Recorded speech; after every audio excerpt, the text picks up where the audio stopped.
hay un cuerpo que parece que hay que prepararlo para ser consumido. ¿Qué es lo que me está pidiendo en realidad una paciente? Cuando me dice, quiero rellenarme esta arruga, ¿qué es lo que le está pasando? ¿Qué es lo que está necesitando? ¿Realmente eso surge de un deseo propio o quiere tapar otra cosa o quiere rellenar otro vacío? Cuando te miras al espejo, hay alguien ahí que te sostiene o no te sostiene, hay alguien ahí que valida o no valida tu imagen, y vos quedás atrapado ahí pensando que hay que completar una imagen que nunca se completa. María José Peli es médica dermatóloga. Pablo Melicchio es psicoanalista y escritor. Hoy nos encontramos en la librería Letra Viva para conversar con ellos en torno a su último libro, Habitar un cuerpo, estética y psicoanálisis en tiempo de los imperativos de belleza, recientemente publicado por nuestra casa editorial. En este episodio nos adentramos en las preguntas que se esconden detrás del deseo de vernos diferentes. ¿Qué buscamos cuando intervenimos nuestro cuerpo? ¿Qué lugar ocupa la mirada de los otros? ¿Y qué sucede cuando una imagen nunca termina de completarse? Esto es Síntomas Literarios, un espacio para adictos a la terapia y lectores compulsivos. Bienvenidos, esto es Síntomas Literarios. Estamos con Pablo Melicchio y María José Peli. Vamos a trabajar un poco y hablar sobre su libro Habitar un cuerpo. Bueno, gracias por venir a los dos a conversar con nosotras. La verdad es que el libro es increíble, así que es un honor que estén acá. Gracias a vos, a ustedes, a Letra Viva. Maravilloso que lo hayas leído. Y nosotros venimos también a hablar de síntomas. Por eso creo que tu título encaja justo en lo que hablamos de nuestro libro, ¿no es cierto? De los síntomas que la estética nos trae a la consulta del psicólogo y de la dermatóloga. Al comienzo del libro sostienen que el cuerpo es uno de los objetos privilegiados en la sociedad del consumo. ¿Por qué? Porque yo creo que estamos en una sociedad que se está enfermando mucho y habría tres problemas que contribuyen a esa enfermedad. Uno es el egoísmo y el narcisismo, el otro es el consumismo y me parece que la tercera cuestión está ligada al hedonismo. Y el cuerpo como vidriera, que es, me parece, lo que se potencia hoy, se promociona hoy, es poner al cuerpo que debe ser un lugar para habitar, como es el título de nuestro libro, pasa a ser también como moneda de cambio, ¿no? Se ve mucho en el consultorio, se ve mucho en las aplicaciones de cita, se ve mucho en el consultorio dermatológico, en el consultorio psicoanalítico, cómo hay un cuerpo que parece que hay que prepararlo para ser consumido, y muchas personas padecen de eso sin comprender que justamente ese juego como un hámster que está atrapado en su ruedita, ¿no? Cree que está habitando un cuerpo, pero en realidad está preparando un cuerpo para ser consumido más que para ser disfrutado y valorado. Y yo creo que cuando vos hablas de tres problemas, yo agregaría uno más, que es la soledad. Y creo que es un mundo donde, pese a estar hiperconectados, estamos cada vez más solos mirándonos a nosotros mismos. Y entonces estamos en el juego de Narciso mirándose todo el día en el espejo. Y si te fijas, nosotros tenemos muchas alusiones al espejo, inclusive la misma tapa habla un poquito del espejo, porque vos estás solo mirándote y te devuelve la imagen y estás todo el día en una conversación de tu cuerpo y vos, que es bien exterior, es bien el reflejo. Y entonces eso habla mucho de soledad y de eso, de tristeza y de angustia, ¿no? Y creo que es la enfermedad más grave que vamos a tener en los próximos años. Hablamos del cáncer, lo cardíaco y todo, y creo que el mal de nuestro tiempo va a ser la soledad. Ujú. ¿Qué personas vienen a sus consultorios, tanto al psicoanalítico como al dermatológico? ¿Con qué dolores vienen? La gente tiene dolores del alma, pero no se queja por dolores del alma, se queja porque querría una nariz así, porque querría un labio así, o querría una cara ahí arriba. Entonces, para mí es un gran desafío encontrar qué es lo que me está pidiendo en realidad una paciente, de qué se está quejando. Cuando me dice, quiero rellenarme esta arruga, ¿qué es lo que le está pasando? ¿Qué es lo que está necesitando? ¿Realmente eso surge de un deseo propio o quiere tapar otra cosa o quiere rellenar otro vacío? Y bueno, yo siempre digo que yo no inyecto personas, ni inyecto arrugas, sino que yo inyecto vínculos y hasta que no conozco a la paciente y sé por lo que está atravesando y de dónde viene ese deseo y le hago y tratar de desarmar qué es lo que quiere, por qué ahora, me es muy difícil encarar un tratamiento o una estrategia. Y al consultorio del psicólogo vienen esas mismas personas que quizás también van por el consultorio dermatológico buscando rellenar el vacío existencial. Creo que tomando lo que Majo trae, yo agregaría que más que la soledad, el significante es aislamiento, ¿no? Creo que hay mucho aislamiento, gente que, porque si fuera una soledad donde esa persona está bien consigo misma y disfruta como puede de su vida, no está mal esa soledad. Creo que el problema es cuando hay tanto exceso de conectividad y falta de conexión. Entonces, retomando esto, es la gente a veces va al consultorio dermatológico o al consultorio psicoanalítico para revisar ese aislamiento, esa dificultad vincular, y traen ese cuerpo que muchas veces ese cuerpo es el envase donde está la conmoción de una subjetividad que está rota y en ese cuerpo aparece siempre el síntoma, ¿no? El síntoma es la cuestión a tratar siempre, ¿no? El síntoma es una solución de compromiso, es un momento clave donde una persona puede repensarse y a veces llega con un cuerpo roto también, pero es la expresión de un campo psicológico y emocional también dañado. Teniendo en cuenta esto que decís de que vienen a veces con un cuerpo roto, con soledades, también se puede prestar esto como que uno va a intentar todo el tiempo autocuidarse también. Si uno a veces está como en una soledad, aparece el autocuidado, al menos como respuesta inmediata. Y ustedes sostienen que para alcanzar y sostener el equilibrio es necesario el autocuidado. ¿Cómo repercute este bombardeo en TikTok, redes sociales, cual sea, de rutinas de skincare, rutinas de mañana, de día, de noche? ¿En qué momento ese autocuidado se vuelve a convertir nuevamente en un objeto que nos intentan vender? Y muy a menudo, es decir, está la exposición y la necesidad y que te crean la necesidad de, del autocuidado extremo, que es muy difícil romper ese círculo. Yo tengo pacientes que he atendido toda la vida que vienen ahora a pedir un skincare.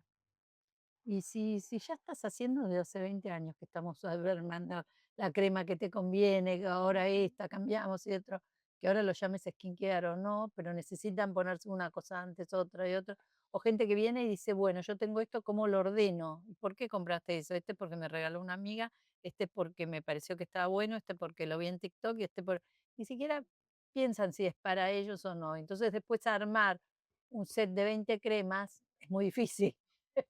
Entonces es muy difícil instalar el autocuidado y decir, bueno, lo mínimo indispensable, lo básico, y si necesitas más vas agregando, ¿no? A mí me parece que estamos pensando a contramano cuando pensamos autocuidado o autoestima, cuando no hay autoconocimiento. Por eso yo empezaría por eso. Muchas personas se quieren cuidar y quieren embellecerse y quieren estar más lindas, más lindos, quieren instalar el deseo a partir de una imagen, pero no saben quiénes son. Entonces creo que el mayor problema es la falta de autoconocimiento. A partir del autoconocimiento puede haber una autoestima y a partir de una autoestima, que es quererse a sí mismo, bueno, ir construyendo una imagen que siempre es en movimiento. Hay también esa creencia de que somos, ¿no? Hay momentos donde uno puede ser, cuando en realidad vamos siendo. Porque ese cuerpo que tenías cuando eras un niño y una niña no es lo mismo que en la adolescencia o en la adultez o en la vejez.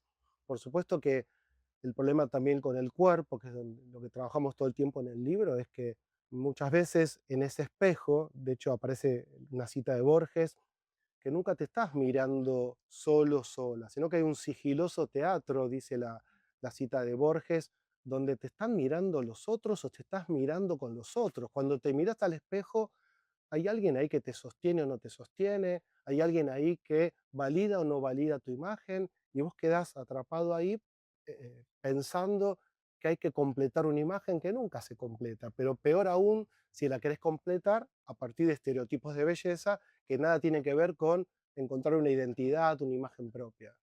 Es difícil encontrar cuántas voces hablan en tu deseo cuando vos expresás un deseo de cambio en alguna parte de tu cuerpo.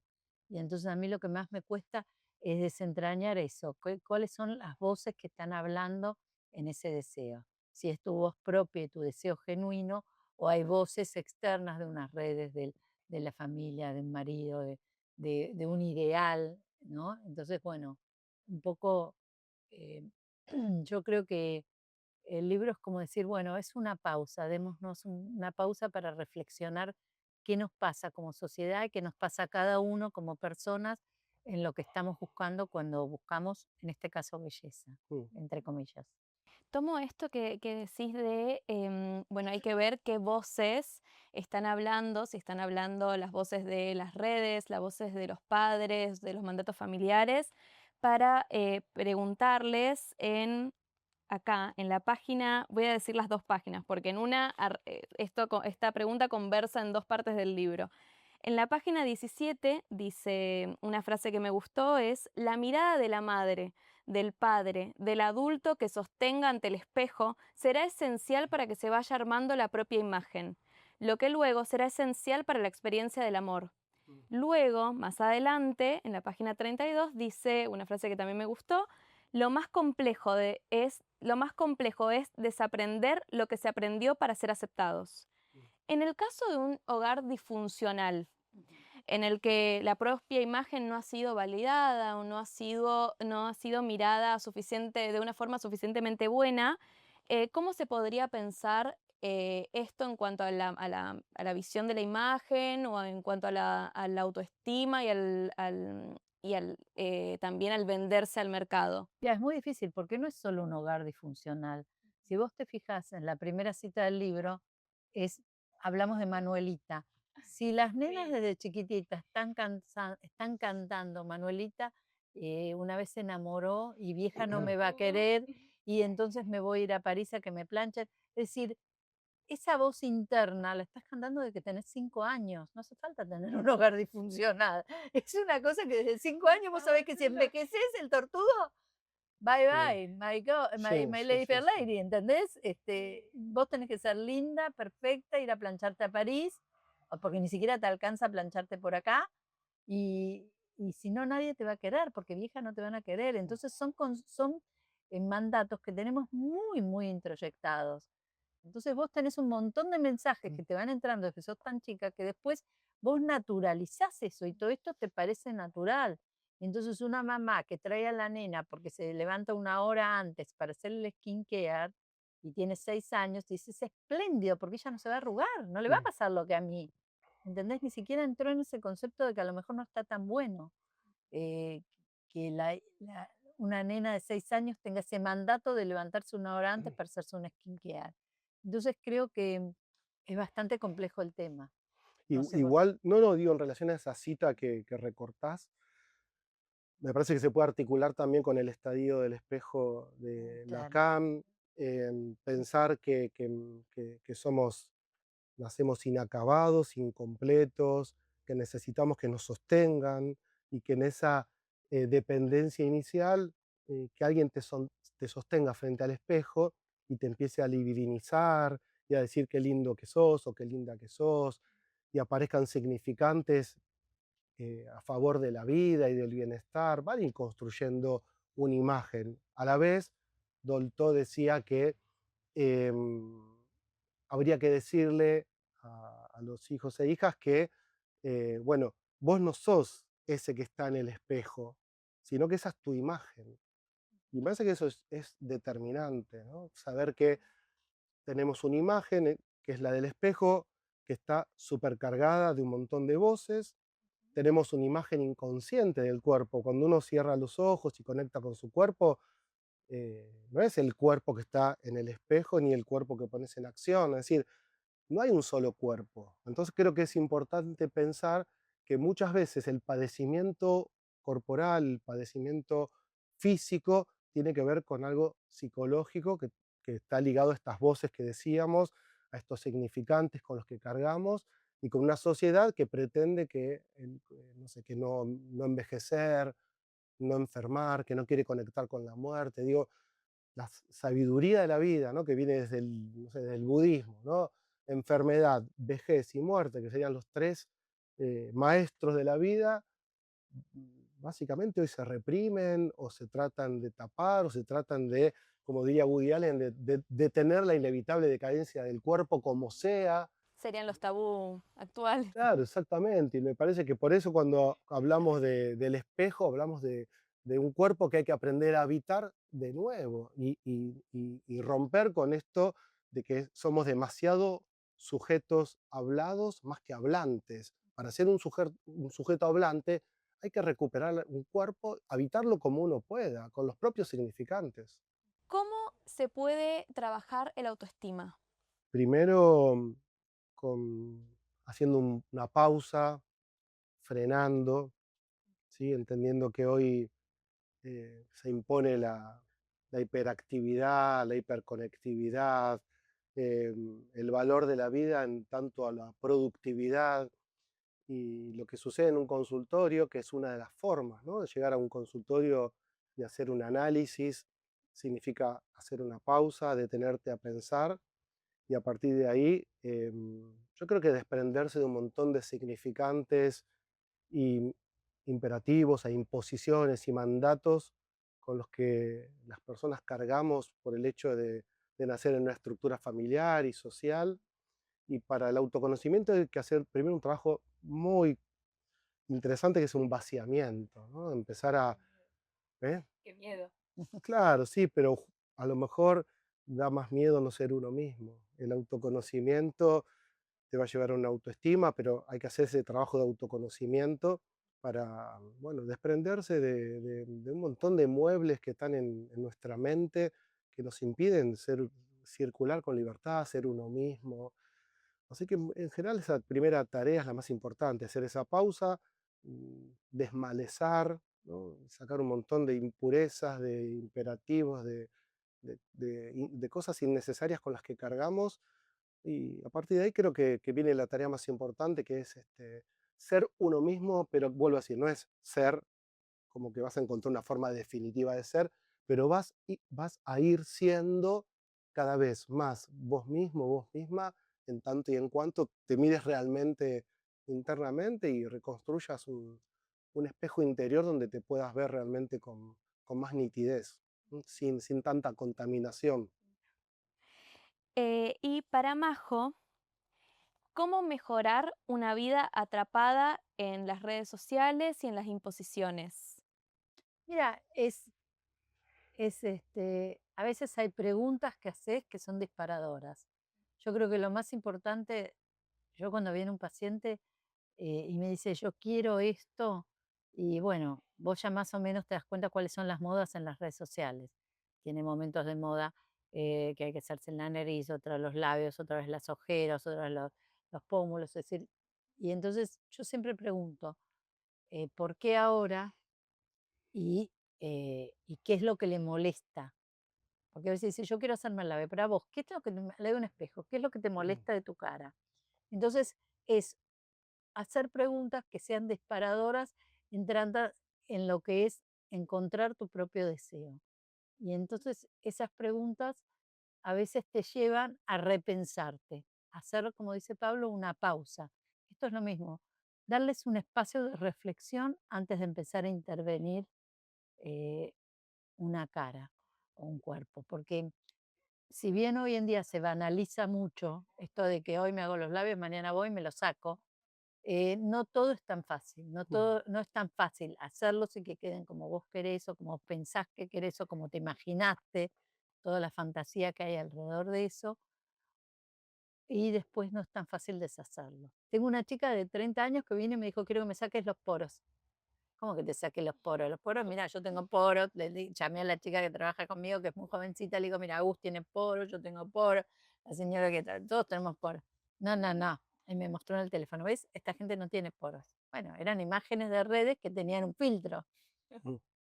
Y se fue y no volvió nunca más y creo que nunca se convenció de que dijo, esta debe ser una estúpida que no sabe sacar los poros.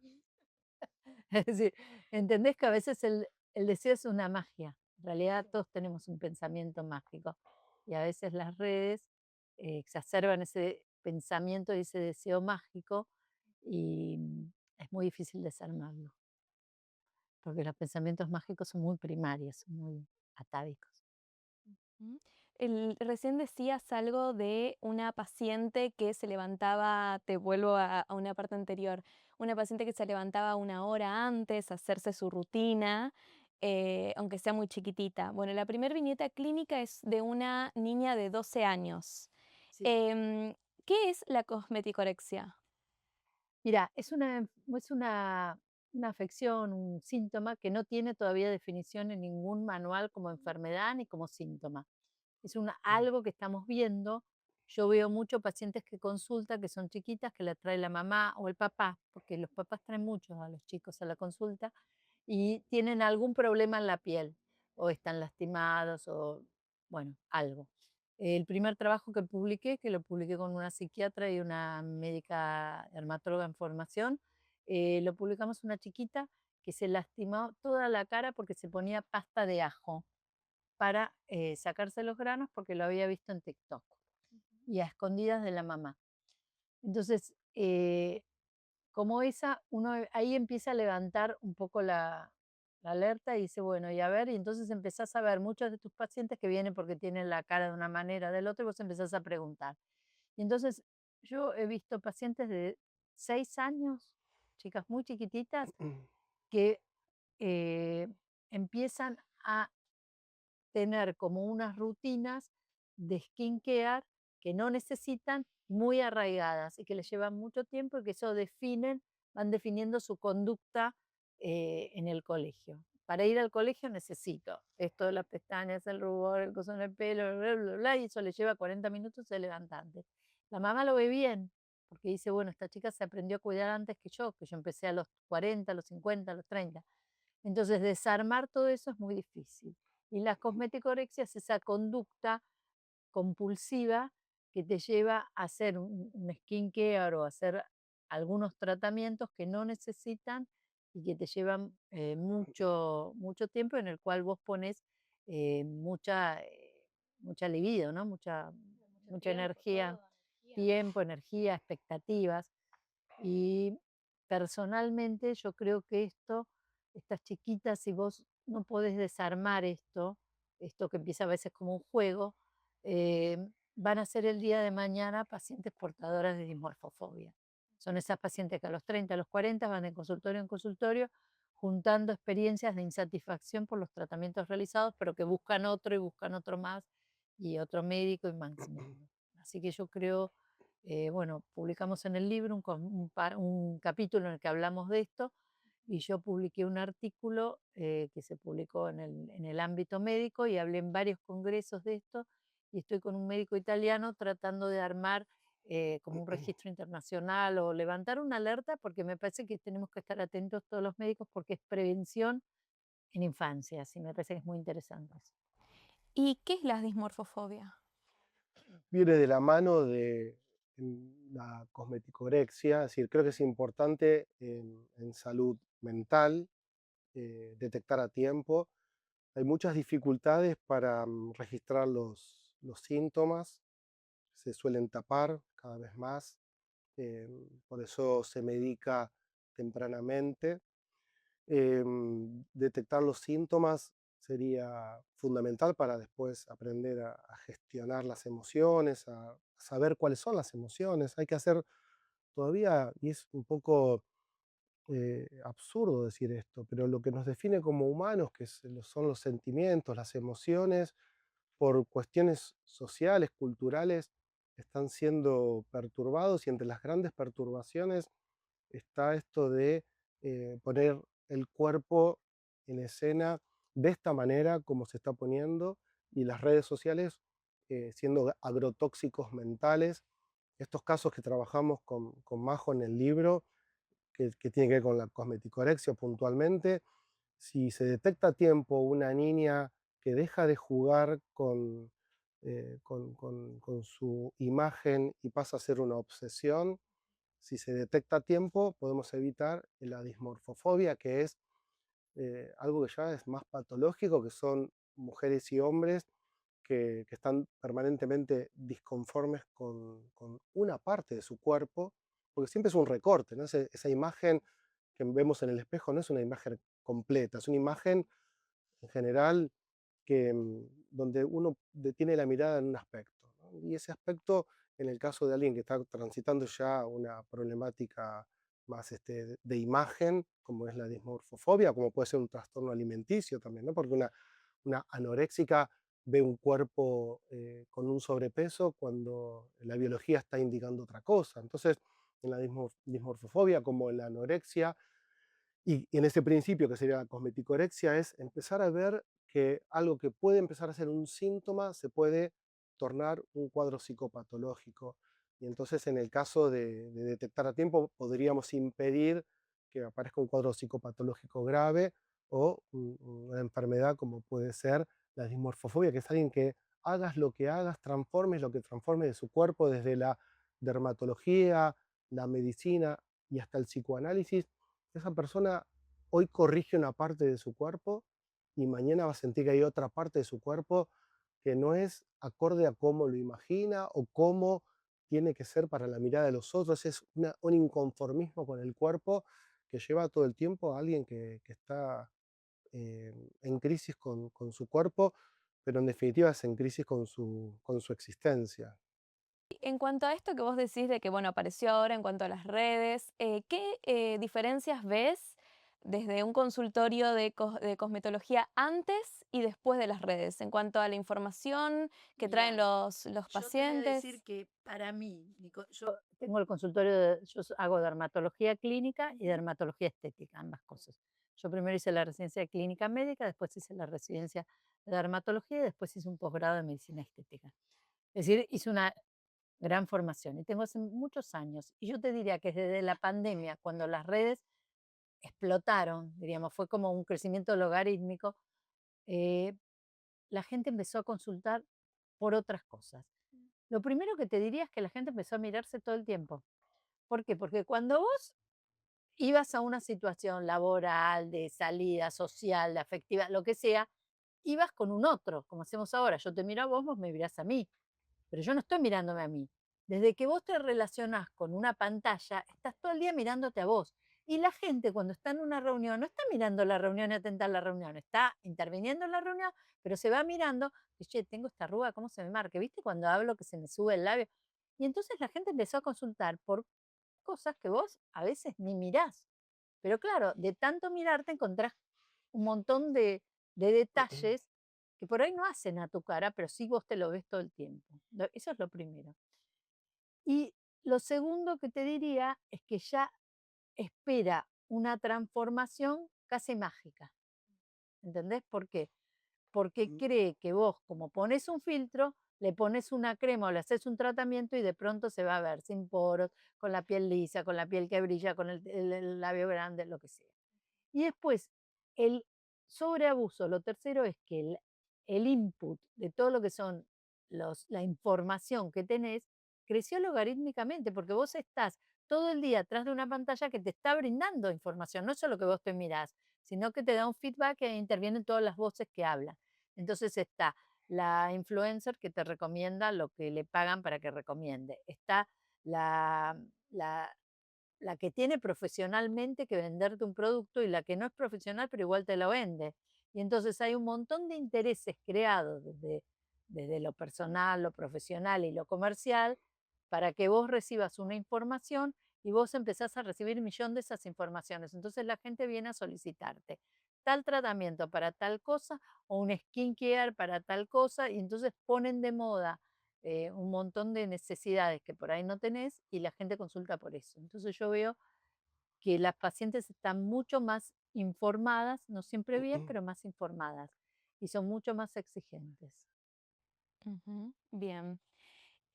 Pablo, vamos por una frase que me gustó en el libro que decís, el psicoanálisis no es una terapia cosmética, el psicoanálisis no educa, no enseña, no es una religión en la que hay que creer. ¿Cómo trabajás entonces estos problemas desde el psicoanálisis o estas nuevas presentaciones? Una frase freudiana por naturaleza, pero articulado a ese principio de la frase que recortás, que no es una terapia cosmética. Quizás un profesional, no como Peli, alguien que directamente llega un paciente, una paciente y quiere hacerse un retoque, un relleno, por una cuestión de responder a esa demanda, inmediatamente aplica el Botox o el hialurónico o la cirugía de moda que demanda esa paciente.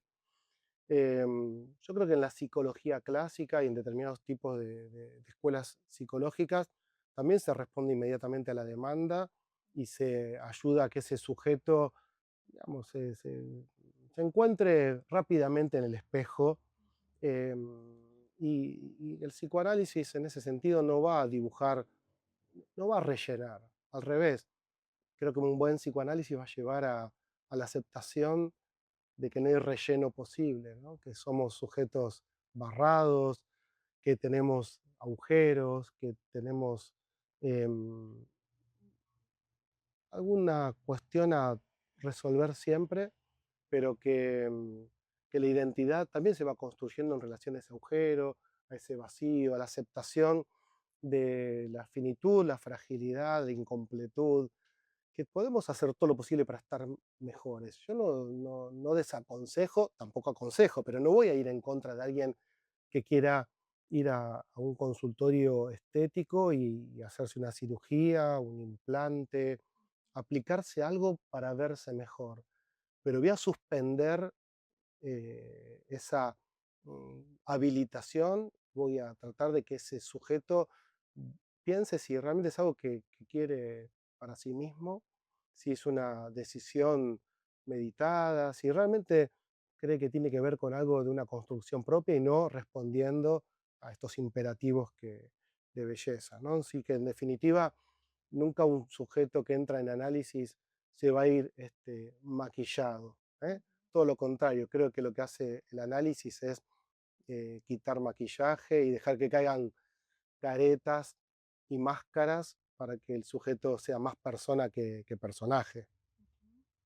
A mí me hace reír porque muchos colegas que leyeron el libro me dicen, pero vos no se entiende mucho, porque vos vivís de esto y vos te estás tirando contra tu propia profesión, diciendo no hagas. No, Y pero al contrario, creemos todos con vos para que no, fuera la yo sabes lo pregunta. que yo creo, que mi negocio, entre Sí. comillas, no es que el paciente se haga cosas, sino que el paciente salga satisfecho. Y si yo no puedo desentrañar la expectativa de ese paciente y de dónde viene su deseo y qué es lo que quiere y por qué lo quiere y cómo quiere hacerlo y si está dispuesto a atravesar todo lo que implica este procedimiento, a mí no me sirve porque el paciente, por más que yo le haga lo que le haga, no va a estar satisfecho. Y va a volver y va a decir, no, pero vos me pusiste, pero a mí no me quedó. Y vos, y yo tengo un montón de pacientes que vuelven 20 veces y quiero un retoque más. Y yo digo, yo no leí o no me expliqué o no leí lo que el paciente realmente estaba buscando. ¿Entendés? Bueno, pero años de análisis y Lacan, si hubiese estado en otra época de París, hubiese dado el pase para que vos seas psicoanalista. Porque vos escuchás el deseo del paciente porque tenés años de análisis. No terminamos por eso yo digo que inyecto vínculos, porque vos necesitas conocer qué es lo que le está pasando y por qué quiere, y cuál es su verdadera expectativa. ¿Entendés? La señora que quiere magia, yo le tengo que explicar que magia no tengo. La magia no ¿Entendés? existe. Claro, porque entonces si no va a volver todos los miércoles a pedirme más y más, y esto no está bien y vos no sos buena, y a mí eso me carga de insatisfacción, de verdad, no me deja feliz. Sí. Es el deseo. Nunca va a Alguien llegar. claro, Claro. si bien lacaniano eso, ¿no? Pensar Sí. que, digamos, una cosa es el deseo, otra cosa es la realización del deseo. Si alguien desea verse mejor y cree que aplicándose cosas se va a sentir mejor, cuando se mira al espejo va a faltar algo, y está bien que falte algo, pero no puede cargar al profesional con esa falta. Yo antes pensaba igual que el deseo, decía yo, no sé si es verdad, pero yo pensaba que por suerte el deseo nunca se satisface, ¿no? Porque si Claro, sí, no, no. estaríamos en serios problemas. Pero ahora también digo, bueno, pero también es como una especie de maldición eso, porque uno quiere esto, lo obtiene, bueno, ahora quiero otra cosa. Al final es, Sí, nunca sí. serás libre, como dice el libro. Pero Claro. Nos está respirando sí. acá. No, pero, claro, pero depende qué, ¿no? El tema es la inmediatez de realizaciones de deseos que hoy se imponen, o gente que cree que es un deseo, pero quizás es una necesidad, o confunde necesidad con deseo. Sí, Y bueno, si vos te lleva 4 o 5 años, no sé, querés ser psicóloga y te lleva 5 años la realización de ese deseo, bueno, hay un objetivo, ese deseo te puso un horizonte, ¿no? Hay algo, la vida tiene un sentido porque vas detrás de ese deseo. Y distinto es los deseos de inmediatez que hoy nos Claro. imponen, claro, el sí, logro de cosas, entonces el ya, ¿no? El pedido ya, la respuesta ya. sí, Bueno, eso es lo que nos está perturbando el campo psicoemocional. Bueno, Alessandro Barico dice que los jóvenes son surfers del conocimiento, porque van haciendo con el conocimiento y a veces pasa lo mismo con el deseo, por lo menos lo que me pasa a mí. Es superficial, no indagan y no hacen un buceo profundo de dónde viene, de qué es lo que quieren, de por qué lo quieren, de Mm. cuándo, ¿entendés? Entonces eso, a mí esa imagen me ayuda un montón, porque yo trato de ahondar en eso que está pidiendo una paciente. Bueno, después pasamos a la quinta viñeta clínica del caso, que es un caso que para mí fue mi favorito, porque es el caso de una paciente de 62 años. Yo ahí marqué algunas frases. La primera es, ha logrado hacer un aprendizaje de su vida que le permite aceptarse con alegría, quererse y cuidarse amorosamente. Cuando decae el deseo propio, o la confirmación de que ya no se es sujeto deseado, el ser humano se precipita a una crisis existencial. ¿Nos quieren contar un poco más sobre este caso y también cuál es el rol de la vejez en la sociedad actual y cómo se relaciona esto con el libro? Y yo lo que voy viendo es que los pacientes son muy sabios y lo que buscan mucho cuando son más jóvenes, que es esto de hacerse cosas, cuando van siendo más grandes, empiezan a aprender a quererse de otra manera. ¿Por qué? Porque la enfermedad de la muerte es algo que les sucede. ¿Entendés? No es algo que lo ven lejano, lo ven como muy cercano, porque perdieron a un ser querido, porque están enfermos, alguien que es cercano, o por ahí ellos van padeciendo alguna enfermedad. Entonces ya no ponen el punto en la belleza o en estar lindo, sino en sentirse bien y estar sano. Entonces la consulta va cambiando hacia qué cosas son saludables y qué actitudes saludables. Entonces dicen, a mí yo me quiero sacar esta arruga, pero ¿qué problemas puedo tener? Cosa que no preguntan a los 30. Entonces, para mí la paciente de los 60 y de entre es siempre un gran desafío, ¿entendés? Porque siempre empieza a querer saber mucho más sobre qué problemas puede tener, qué ventajas le va a tener, qué cosas le pueden pasar cuando se hace un procedimiento, qué complicaciones, cuánto le va a durar. Y son cosas que a los más jóvenes no preguntan. Y también Mm. aprende mucho de aceptación, porque hay cosas que vos a los 60 no vas a poder ser de 30, por más voluntad que le pongas. Y de la mano de esto, que lo trabajamos en el libro, está el conflicto del deseo, que es el gran regulador de la vida, de las ganas de vivir, y muchas viejas y viejos que se ven desalojados del mundo del deseo, que quedan por fuera del mercado del deseo, también entran en crisis. Por eso ahí tomamos este libro de cuentos maravilloso de Coetzee y un relato de una mujer que a los 65 años se hace un teñido del pelo eh, distinto, y cuando llegan a su casa la familia por el cumpleaños, los chicos le preguntan a la abuela, a los nietos, pero ella no contesta bien por qué se hizo ese nuevo look, hasta que finalmente se queda sola con los hijos, y ante la pregunta de por qué, mamá, te hiciste eso ahora, ella tiene una frase que para mí es muy profunda, que es: la respuesta es, aunque sea una última vez en la vida, quiero que un hombre me vuelva a mirar con deseo. Entonces creo que el problema también es, si bien lo que marca Majo es importante, quizás la gente mayor empieza a tener algunos miedos y algunos cuidados, también tienen una gran dificultad con el deseo, con no ser deseados, con no desearse, en particular con la cuestión del aislamiento que hablamos al principio. Creo que Claro. la gente mayor empieza a morir cuando queda aislada porque no es deseada ni desea nada. Cuando empiezan a ser, siguen siendo sujetos deseantes o a la vez son deseados por alguien, creo que tienen ganas de vivir. Entonces en esas ganas de vivir pueden ir al psicoanalista, pueden ir a la dermatóloga, pueden hacer un viaje. El gran problema es el sujeto fuera del deseo. Ahí aparece la muerte.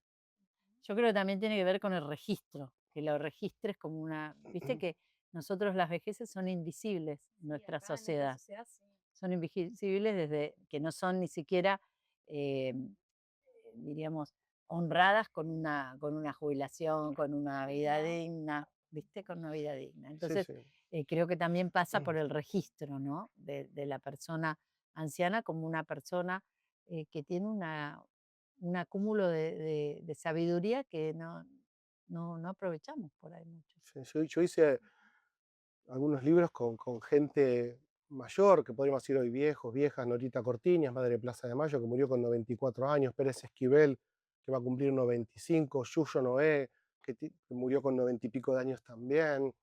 Y tienen una sabiduría tan grande, pero bueno, son personas públicas y conocidas. Detrás hay un montón de viejos y viejas que están descartados porque no son sujetos productivos. Entonces creo que ese es un problema muy importante. Son sujetos muy vulnerados, no solamente vulnerables. Y Sábato decía que la muerte de un viejo es como si se incendia una biblioteca. Claro, Lo que es pasa es que buenísimo. creo que la gente no valora hoy, y volvemos a recuperar el valor que tienen los libros, ¿no? Hoy un viejo es una biblioteca, hay que escucharlos.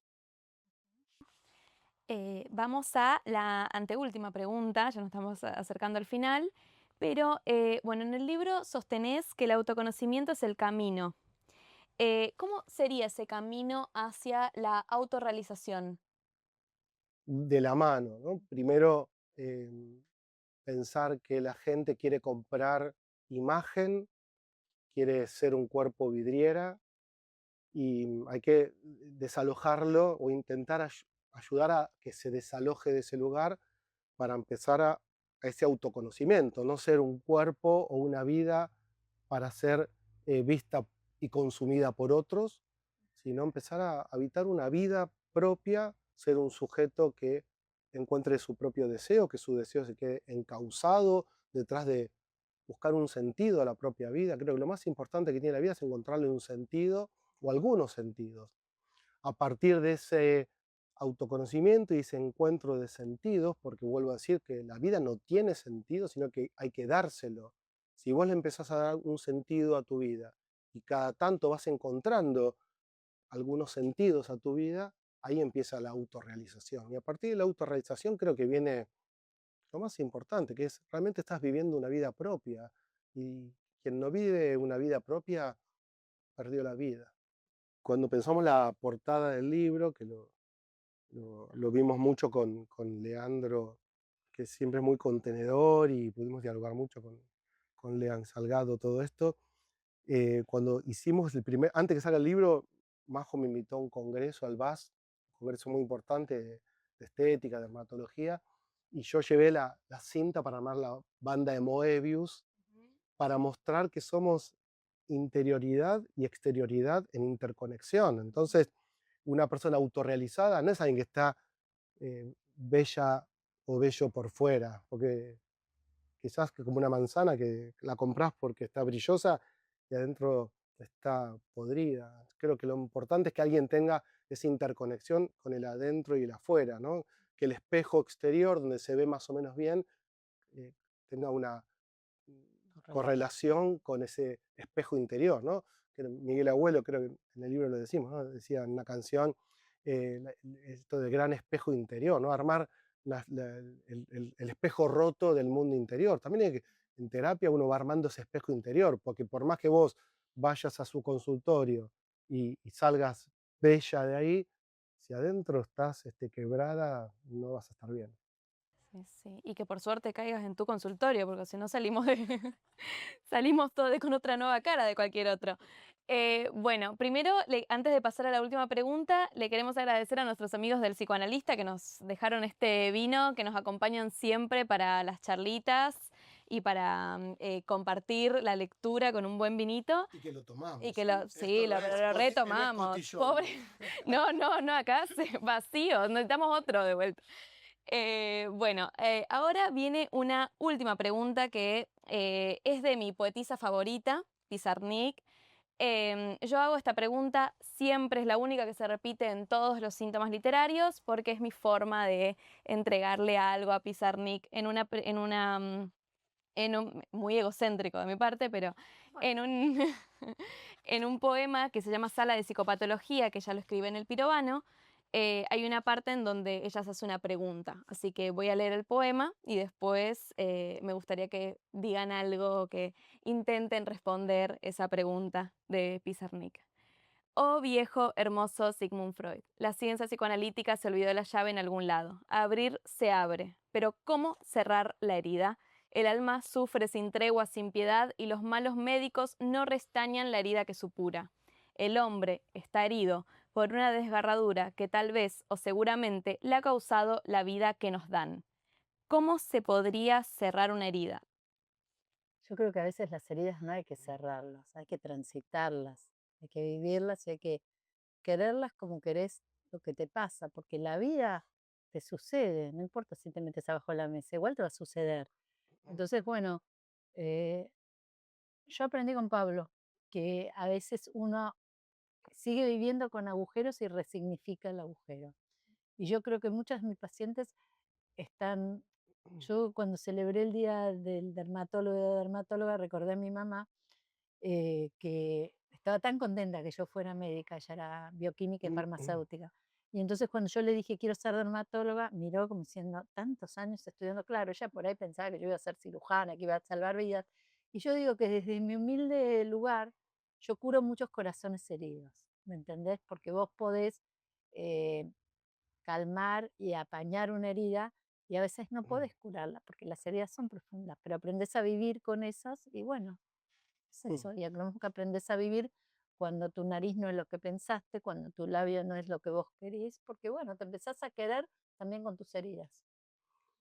Pizarnik no pudo con la herida. A mí me viene muy presente ahora cuando haces esta pregunta con lo que sucede con la ostra cuando le entra un granito de arena y empieza a lastimarla internamente. La ostra hace un nacarado de esa basurita, de esa arenita que entró dentro suyo y convierte la, la molestia en perla, ¿no? Creo que las personas que pueden trabajar con la herida y transitarla pueden hacer de esa herida una perla. Creo que las heridas no se van, pero se transforman y creo que todo lo que nos pasa, si lo trabajamos, y para eso están las terapias, por sobre todas las cosas, cualquier herida puede ser parte después de tu vida, un bagaje, un aprendizaje.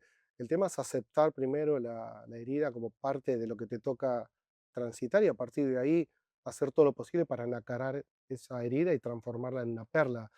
No es tan simple, ¿no? No es que toda herida se transforma en perla, pero es una posibilidad que te da una herida, hacer algo con eso para tener un horizonte más amplio para comprender tu dolor y a partir de comprender tu dolor, el dolor de los otros, ser más empático, siempre algo que te sucede puede ser un capital para una vida mejor. Increíble, chicos, gracias. Gracias a los dos. Les voy a pasar regalitos que pensamos primero para cada uno. Me imagino que es esto. Ya que te gustó, mira, pensamos en vos y Mirá, empecé. Para celebrar la vida. Qué buena terapia esta, ¿no? Con este psicoanalista, que es de la UBA también. Qué bien. Y acá un librito para cada uno. Bueno, Muchas muy gracias. bien, muchas gracias. Disfruten con el vinito. Bueno, Esto muy es bien. alimento al alma. Gracias. Gracias Muchas por venir. gracias. Esto es Síntomas Literarios. Gracias por acompañarnos.